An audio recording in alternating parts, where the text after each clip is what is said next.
ፈረሶች የሰው ልጆችን ፍርሃት ያውቃሉ የሚል ጥናት አዲስ ወጥቷል። የሚያስገርም ጥናት ነው። ይህ ጥናት እንዴት እዚህ መደምደሚያ ላይ እንደደረሰ ነግራችኋለሁ ማለት ነው።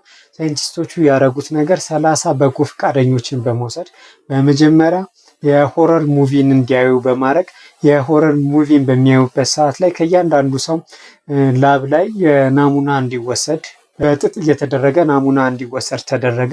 ከዛ በኋላ እነዚህ 30 ሰዎች ሌላ ደግሞ አነቃቂና ደስ የሚል ፊልም እንዲያዩ ተደረገ።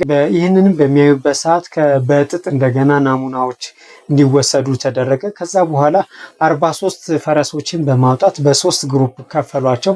የመጀመሪያዎቹ የፈረስ ግሩፖች እነዚህ በጎ ፈቃደኞች ሆረር ፊልም በሚያዩበት ሰዓት የነበረውን ናሙና እንዲያሸቱ ይደረጋል።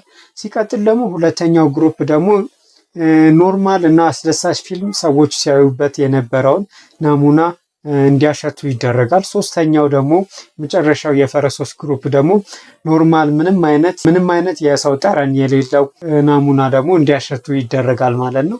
በዚህም ጥናት መሰረት ሆረር ሙቪ ያዩ የነበሩ ሰዎች ናሙና የደረሳቸው ፈረሶች ያልተለመደ የሆነ ባህሪን አሳይተዋል።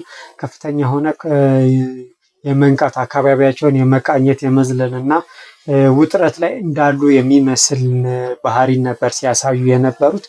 በምስሉ ላይ እንደምታዩት ከሶስቱ የፈረስ ግሩፖች በፍርሃት ላይ የነበሩ ሰዎች ናሙና የደረሳቸው ፈረሶች ያልተለመደ ባህሪን አሳይተዋል ማለት ነው። ለምንድን ነው ግን ፈረሶች ለምንድንና እንዴት ነው ይህንን ሊያሸቱ የቻሉት ማለትም ፍርሃትን ሊያውቁ የቻሉት የሚለውን ሳይንቲስቶቹ እንዳሳወቁት ከሆነ ማማልስ የምንላቸው ወይንም አጥቢ እንስሳት በሚጨነቁበት ወይንም ስትረስ ውስጥ እና በሚደነግጡበት ሰዓት የተለየ ኬሚካል ይለቃሉ።